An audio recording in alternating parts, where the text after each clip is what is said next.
ఇంకెరోజు side అయితే 29వ తేదీ July నెల 2024 సోమవారం. ఇంకెరోజు మనం కలెక్టెడ్ మార్కెట్లో టమోటా రేట్లు ఏ విధంగా పడుతున్నాయి మనం ఎవరిలో తెలుసుకుందామండి. నేనుతో పోల్చుకుంటే దిగుమతి ధర తగ్గిందా లేదా పెరిగిందా వేటని ఎవరిలో తెలుసుకుందామండి. దిగుమతులు అయితే పెద్దగా మార్పు అయితే లేదు, కానీ ఈవెన్ ధరలో కూడా పెద్దగా మార్పు అయితే లేదు. ప్రస్తుతానికి ఇంచుమించు అవే ధరలో వెళ్తున్నాయి, ధరలో కూడా పెద్దగా మార్పు అయితే లేదు. నెల విషయానికి కోసం మనం ముందుగా అయితే ఆర్డర్కి క్వాలిటీ విటమిన్ వస్తే సెకండ్ క్వాలిటీలు కాస్త క్వాలిటీలు ఏమైనా ఉంటే ఇక్కడ చూసుకుంటే 2, 30 ఇంకా 40, 50, 60, 70, 90, 300 రూపాయల వరకు అయితే ఈ సెకండ్ క్వాలిటీతో పడుతున్నాయండి. 3, 3, 10, 3, 20, 3, 30 రూపాయల వరకు కూడా సెకండ్ క్వాలిటీ చెప్పొచ్చు. ఇంకా కలెక్టర్ మార్కెట్లో ఇప్పటి వరకు జనరేషన్ ప్రకారం ఫస్ట్ సెకండ్ క్వాలిటీ వెళ్ళిన టాప్ అండ్ టాప్స్ కొంది. ప్రస్తుతానికి వచ్చేసి ఇక్కడ చూసుకుంటే 3, 30 ఇంకా 40, 50, 60, 70, 90, 400 రూపాయల లోపల అయితే అత్యధికంగా 400 రూపాయల లోపల అయితే పడుతున్నాయండి.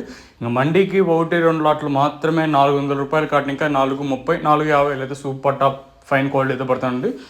ఇదండి ప్రస్తుతానికి కొన్ని ఇన్ఫర్మేషన్ కలెక్టర్ మార్కెట్. ఇంకా సో ప్రస్తుతానికి వచ్చేసి రైతులకు అత్యధికంగా 400 లోపల అయితే పడుతూ ఉన్నాయండి. నెంబర్ 1 ది బెస్ట్ క్వాలిటీ అంటే మాత్రమే 450 లోపల అయితే పడుతూ ఉన్నాయి. ఇదండి ఇన్ఫర్మేషన్ ప్రస్తుతానికి ఉన్నది.